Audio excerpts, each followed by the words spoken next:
এই যে সকালের পর পুরো বাসা গুছিয়েছি, সব কিছু ক্লিন অ্যান্ড ইন স্পেস। আর এখন আমি স্কুলের জন্য রেডি হচ্ছি। মানহার ছুটি টাইম হয়ে গিয়েছে, রেডি হই, ভ্যাসলিন লাগাই।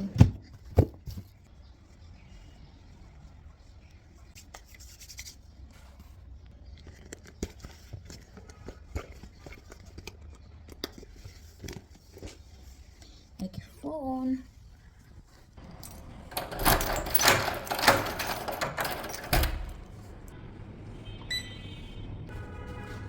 স্যান্ডেল,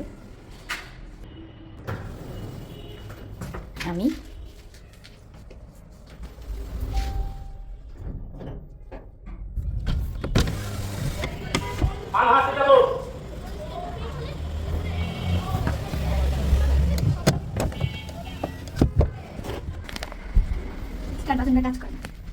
কাজ করে না। নো, কাজ করে না।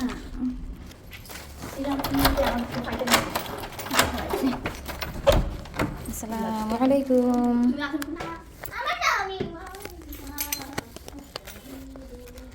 বাসায় ঢুকে মানহার জন্য নাস্তা রেডি করে ওকে খেতে দিয়ে দেন আমি সবজিগুলো কেটে নিচ্ছি। কারণ হচ্ছে যে মর্জিনা এখনও আসেনি, কিছুক্ষণ সময় আছে আসতে। তো আমি ভাবলাম যে আজকে যা যা রান্না করবো এগুলো আগে থেকে প্রিপারেশান নিয়ে রাখি। আর মর্জিনাকে দিয়ে আজকে এক্সট্রা কিছু করাবো না, সেই কারণেই চিন্তা। আর আমি গত এক সপ্তাহ ধরে, মানে গত সপ্তাহ পুরোটা এই সপ্তাহ ধরেই আমি ঘর ক্লিন করছি।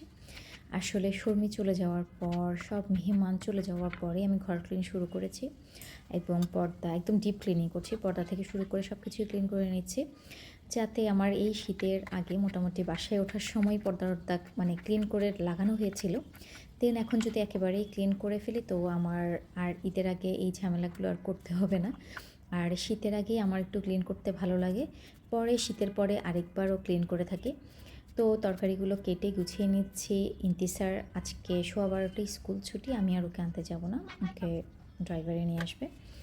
দেন আমার সব গোছানো শেষ। বাসায় কিছু টুকিটাকি কাজ আছে, গোলমরিচ শেষ হয়ে গিয়েছে, সেটাকেও পিস করে নিচ্ছি গ্রাইন্ডারে।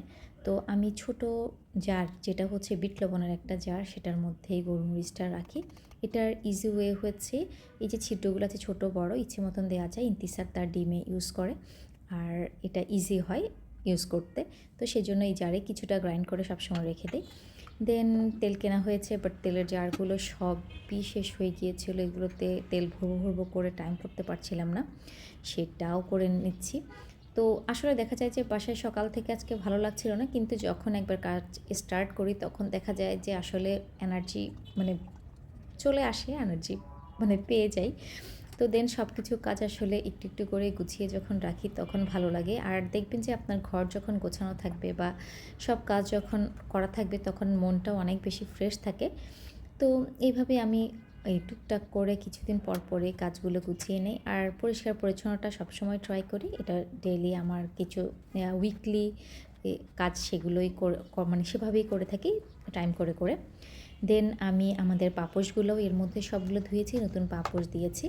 আর সবগুলো পাপোশ এরকম আমি জারে রেখে দিই, এতে ময়লা তেলাপোকা বা কোনো রকমের নোংরা এলোমেলো হওয়ার চান্স থাকে না। এরপর তো রান্না করলাম, সব কিছু গুছিয়ে রান্নাঘরটা ভালো করে ক্লিন করে এরপর মুছে তারপর ডিপ ক্লিন করে নিচ্ছি। তো এই তো আমার হয়ে গেল রান্নাঘর পরিষ্কার। আর এরকম পরিষ্কার পরিচ্ছন্ন গোছানো থাকলে আমার মনটা অনেক বেশি ভালো লাগে। কার কার এরকম ভালো লাগে। এই তো আজ এই পর্যন্ত, আল্লাহ হাফেজ।